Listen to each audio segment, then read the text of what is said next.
You Have the Power. Find Your Strength and Believe You Can. Written by Leah Williamson with Suzanne Rack and read by Leah Williamson.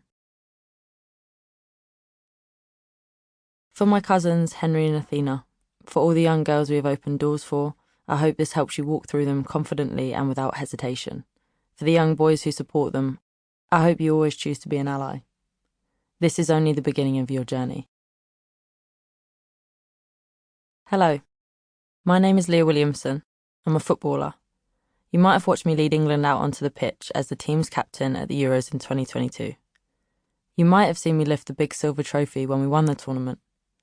We were the first England team to win a European title. I still can't believe it. Even now, I get goosebumps thinking about the end of that final. It was the proudest moment of my life.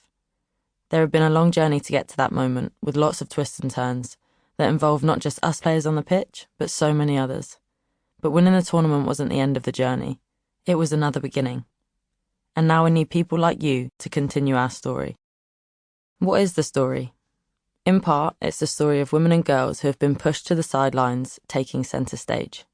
It's a story about football, about grit and determination. But it's more than that.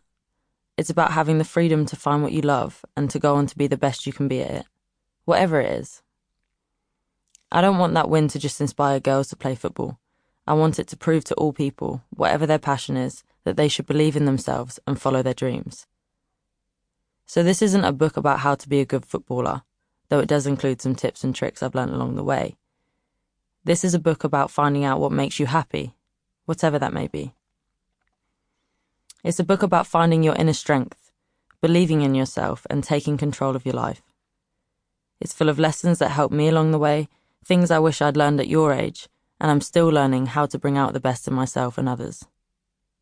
Playing lots of football hasn't just developed my skills on the pitch.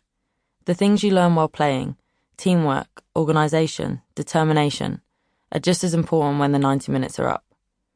So whether listening to this book makes you want to put on some trainers and go play a kickabout with your friends or not, I hope it will give you the skills to succeed in all kinds of things. One thing I love about being part of a team is energising those around me to thrive and be happy. I've played in lots of teams over the years, but it would be the biggest honour to be part of your team, which includes your friends, your family, your teachers, because I want to help you be the happiest version of yourself. I want to help you achieve anything you want to, and I want to show you that you have the power.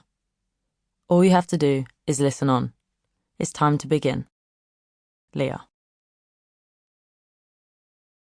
Chapter 1. Do What You Love. When I was growing up, lots of people thought girls weren't interested in football. I never really understood why. For as long as I can remember, I have loved football. I can't tell you when I started loving football, but I can tell you why. My family loves football. They always have, and that's why I loved football too. Right from the moment I understood what it was, and probably even before then. We shared it as a passion. Football was what brought us together as a family.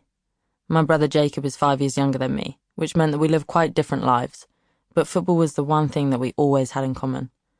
We'd play in the garden all the time, and sometimes our parents would take us to Regent's Park in London, where we put our jumpers down as goalposts and have a game of footy, 2-on-2. It was always a good battle. Football also divided our house. You see, my mum is a massive Arsenal fan, but my dad is an avid Tottenham supporter, and they're Arsenal's biggest rivals. My mum was determined that I would be an Arsenal supporter like her. There was no way she was going to let my dad recruit me to Tottenham. He did try, though.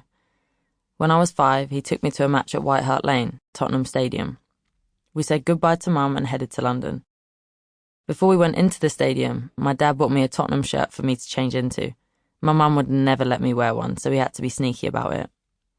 It was a really fun day, but it only took one trip to see the Arsenal, and I was sold. There are loads of things that are great about Arsenal, but the main reason I loved it was because I went with my mum and my grandma. When I went to watch Tottenham with my dad, I didn't feel out of place, but I was aware of being a girl surrounded by boys and men. So being able to share football with my mum and grandma at Arsenal games felt very special. I've loved Arsenal ever since. I've always felt at home there. My dad won my brother over to Tottenham though. Disaster. But it meant we had a good fun rivalry at home. From an early age, my family instilled in me that it's important to do what you love and follow your passions. Football was that passion for me. Sample complete. Ready to continue?